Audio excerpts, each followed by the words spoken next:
I know you're wondering this. Is everyone in Minnesota named Olga or Sven? Do we all eat lefse and lutefisk? Is everyone blonde-haired and blue-eyed and Scandinavian? Nope. All right, so let's talk about diversity in the Twin Cities. My name is Mary Schumann, and I am a local realtor here, and I'm your guide to discovering the real Minneapolis-St. Paul. If you aren't an Olga or a Sven and you're wondering if you're going to stick out or won't be welcomed if you move to the Twin Cities, I'm here to break some stereotypes about what you can expect. I know that Minneapolis-St. Paul is often perceived as predominantly like Scandinavian.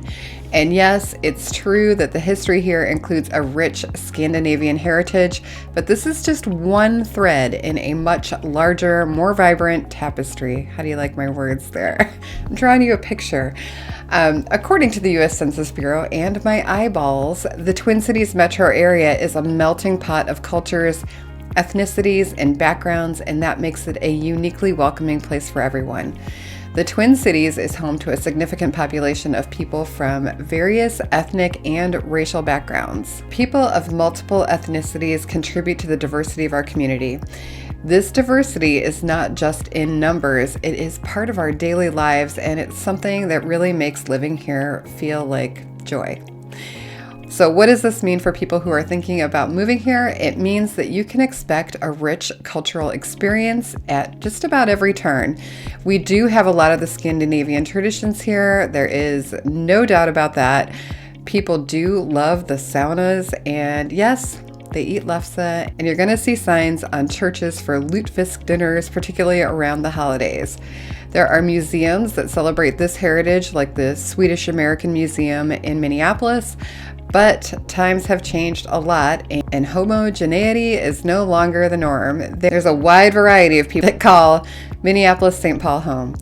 The food scene here alone is a testament to our diversity. So authentic Somali and Ethiopian cuisine, which I love, it's so good, and Hmong markets to Mexican, indigenous, and Vietnamese eateries. The flavors of the world are at your doorstep. So you could take a trip down Nicollet Avenue in Minneapolis, and it has the nickname of Eat Street, and you can really let your taste buds guide you to whatever your cravings demand. The Twin Cities has a large Asian population, and we all benefit from that with access to delicious food. Vietnamese restaurants prevail, and if you haven't had pho, you're missing out. Quang Noodle is a Minneapolis institution here for the pho and the banh mi sandwiches and noodles and everything else, but you have a plethora of choices even if you live in the suburbs. Eden Prairie just opened Asia Mall, and that place is mobbed. They actually had to have police running the traffic in and out of the parking lot for a while there.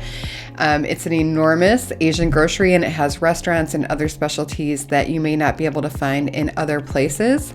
You can think of it as a smaller H Mart if you're lucky enough to live somewhere that has one of those. Daniel Del Prado is an Argentinian-born chef that has made his home and his mark here in the Minneapolis metro area with multiple restaurants that reflect his heritage, and they are good. He is up for another James Beard Award for his recently opened restaurant called Porzana. Look, I love to eat, and having amazing choices like these make my heart and my stomach happy.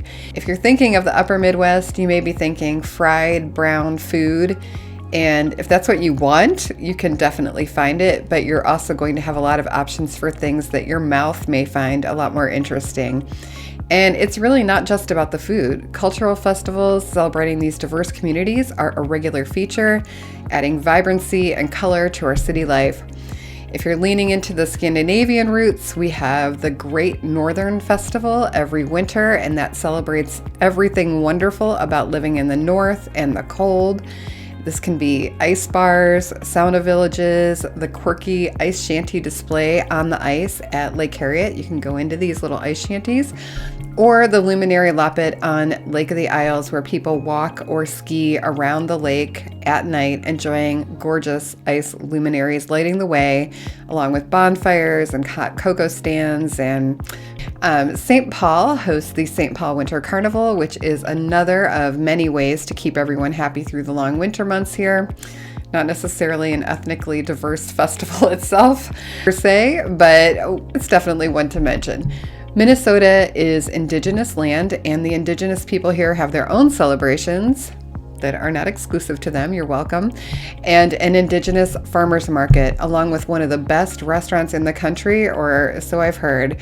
I'm still planning my visit to Owamni. This restaurant has brought a lot of national attention to the indigenous people here in Minnesota and the Midwest, and it highlights Native American food and draws attention to the fact that, yes, indigenous people still live here. They are an integral part of our city, state, and our country. We have the Twin Cities Carry Fest that celebrates the Caribbean population and culture here, as well as an Arab film festival that happens every fall. But it's more than just food and festivals, it's really about the people. Black, white, Asian, indigenous, however you identify, plus Minneapolis-St. Paul is home to a thriving LGBTQIA community with a strong network of support and celebration. It's a place where you can really be yourself no matter who you are or where you come from. Minneapolis has a large gay pride celebration in the Loring Park neighborhood near Lowry Hill every June. And it's not just a parade, but a multi-day festival with a long established history. The celebration has been here for over 52 years, and over 500,000 people come out to celebrate or show support. Education, healthcare, the arts, every sector of life here is enriched by the contributions of people from really diverse backgrounds. This diversity brings different perspectives, ideas, and innovations, and it really makes the Twin Cities a dynamic and progressive place to live. So if you're considering a move to the Minneapolis-St. Paul area, know this. You're not just moving to a city. You're actually going to become part of a community, and it is a community that celebrates diversity, values inclusivity, and welcomes everyone with open arms. So you should come join us in the Twin Cities and be a part of a community where every culture, every background, and every story is valued and celebrated. I can't wait to help you find your place here in our beautiful, diverse Twin Cities. Reach out if you have questions. My contact information is down below this video. Thanks for watching.